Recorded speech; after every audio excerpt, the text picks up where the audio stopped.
జిల్లా నేర్కొండపల్లి మండలం నాచెపల్లి గ్రామంలో భూభారతి రెవెన్యూ సదస్సులు ప్రారంభమైనవి. ఈ కార్యక్రమంలో ముఖ్య అతిథిగా పాల్గొన్న అసిస్టెంట్ కలెక్టర్ శ్రీజ పాల్గొన్నారు. ఈ సందర్భంగా ఆమె మాట్లాడుతూ రాష్ట్ర వ్యాప్తంగా 4 మండలాల్లోని అన్ని గ్రామాల్లో రెవెన్యూ సదస్సులు భూ సమస్యలు ఉన్న ప్రతి ఒక్కరూ దరఖాస్తు చేసుకునే అవకాశం ఉందని, రెవెన్యూ సదస్సులో రైతులందరూ పాల్గొని చేపట్టడం చేయాలని కోరారు. రెవెన్యూ మంత్రి పొంగులేటి శ్రీనివాసరెడ్డి ఆదేశాల మేరకు నేటి నుంచి 30వ తేదీ వరకు మండలంలోని అన్ని గ్రామాలలో రెవెన్యూ సదస్సులు జరగాలని తెలియజేశారు.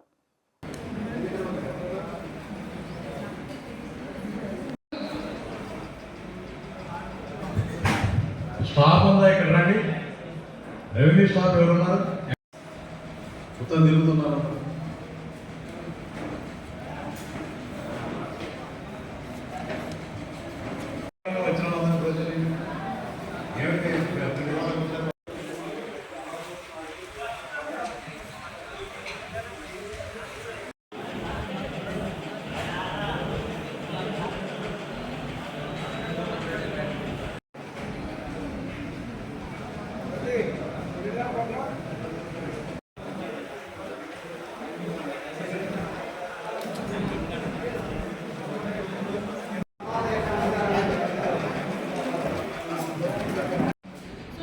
ఇబ్బందులన్నీ ఎన్ని ఉన్నాయి.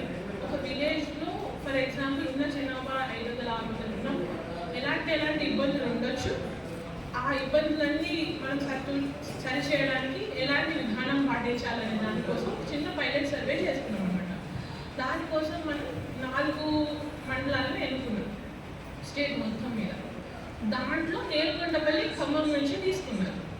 మనకి కామారెడ్డి నుంచి, నారాయణపేట నుంచి, తర్వాత ములుగు నుంచి, ఖమ్మం నుంచి తీసుకున్నాం. దాంట్లో మనకి నేలకొండపల్లి సెలెక్ట్ అయింది. నేలకొండపల్లిలో అయితే ఏం చేస్తారు దీంట్లో అంటే, మీకు ఒక ఫామ్ చూపించుంటారు ఆర్డీఓ. ఇది ఫామ్, ఓకే. ఈ ఫామ్ ఒక 2 సైడ్ల ఫామ్ ఉంది. ఇది ఎవరెవరికైతే ఇంతకుముందు ఉన్న పోర్టల్లో ఇబ్బందులు ఉన్నాయో, మ్యూటేషన్లో కానివ్వండి, ఇంకేదైనా విధానంలో కానివ్వండి, దీంట్లో మీరు ఈ ఫామ్లో నింపి పెడతారు. అయితే 17వ తారీఖు అంటే ఈ రోజు నుంచి 30వ తారీఖు వరకు మా 2 టీంలు 6 మెంబర్లు ఉంటారనమాట. 6 మెంబర్లు తహసీల్దార్ గారు లీడ్ చేస్తారు. తహసీల్దార్ క్యాడర్ ఆఫీసర్ మీ ప్రతి గ్రామ పంచాయతీకి వచ్చి మీకు ఇబ్బందులు ఉన్నాయి ఇంతకుముందు పోర్టల్లో ఏంటి, అవి ఆ సమస్య ఏంటి, వాటికి కావాల్సిన ఇంపార్టెంట్ డాక్యుమెంట్స్ అంటే మీరు ఇంతకుముందు మీ పహారీ రికార్డులు ఉండొచ్చు, లేకపోతే వాటి సలవైన రిజిస్ట్రేషన్ డాక్యుమెంట్ ఏదైనా ఉండొచ్చు. ఏవైతే దీంట్లో పేర్కొన్నారో దానికి సంబంధించిన డాక్యుమెంట్స్ మీకు వివరంగా వివరిస్తారు తహసీల్దార్ గారు. మళ్ళీ ఆర్డీఓ గారు వివరిస్తారు, మళ్ళీ తహసీల్దార్ గారు తీసుకుంటాం. ఇలా 2 టీంల వాళ్ళు కూడా రోజు మొత్తం అంటే 9 గంటల నుంచి